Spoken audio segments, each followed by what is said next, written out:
म्हणजे काय तर पोशाख शिवून पूर्ण झाल्यानंतर त्याची फिनिशिंग व्यवस्थित यावी यासाठी आपण त्याला इस्त्री करतो आणि ती इस्त्री करत असताना जे काही साहित्य वापरलं जातं त्याला प्रेसिंग टूल्स असे म्हणतात. प्रेसिंग टूल्समध्ये इस्त्री आवश्यक असते. इस्त्री ही वेगवेगळ्या प्रकारची उपलब्ध आहे. Steam iron, electric iron, automatic iron, कोळशाची इस्त्री जी ती उपलब्ध असेल त्यानुसार त्या इस्त्रीचा वापर केला जातो. आयर्न बोर्ड म्हणजे इस्त्री करण्यासाठी जो टेबल असतो त्याला आयर्न बोर्ड असे म्हणतात. त्याच्यावर एक छोटीशी गादी फिट केलेली असते आणि त्यावर ब्लँकेट टाकले जाते. कपडा इस्त्री करण्यासाठी त्याचा वापर करतात.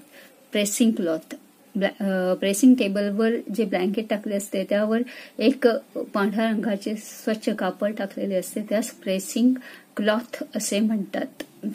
त्यानंतर आहे स्लीव्ज बोर्ड, याला बाही फळा असे म्हटले जाते. बाहीच्या आकाराचे असते. बाहीला इस्त्री करण्यासाठी या बोर्डचा वापर केला जातो. या बोर्डची लांबी साधारण 20 इंचाची असते व जाडी 5 सेंटीमीटर पर्यंत रुंद असते. याचा मागील भाग रुंद व समोरील भाग निमुळता होत गेलेला असतो. बाही इस्त्री करण्यासाठी याचा वापर करतात. सीम रोल एक गोलाकार उशी असते आणि वेगवेगळ्या राऊंड शेप किंवा कर्व शेप प्रेस करण्यासाठी याचा वापर केला जातो.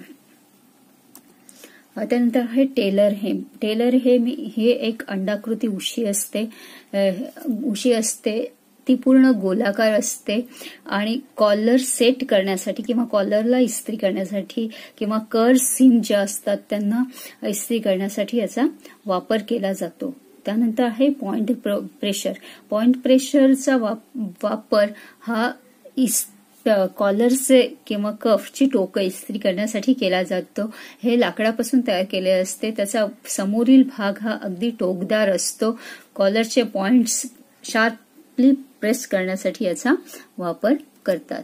त्यानंतर आहे निडल बोर्ड म्हणजे याला मराठीमध्ये दाग फळा असे म्हणतात. वेल्वेट सारखे कपडे इस्त्री करण्यासाठी या बोर्डचा वापर करतात. या बोर्डवर कपडा वेल्वेट सारखा कपडा उलटा बोर्डवर टाकला जातो आणि त्यावर इस्त्री फिरवली जाते. हा लाकडाचा बोर्ड असतो आणि त्यावर सुयांसारख्या तारा फिट केलेल्या असतात. त्यामुळे वेल्वेट सारख्या कपड्याच्या वरच्या बाजूची चकाकी तशीच राहून त्याला आतील बाजूनी इस्त्री केली जाते.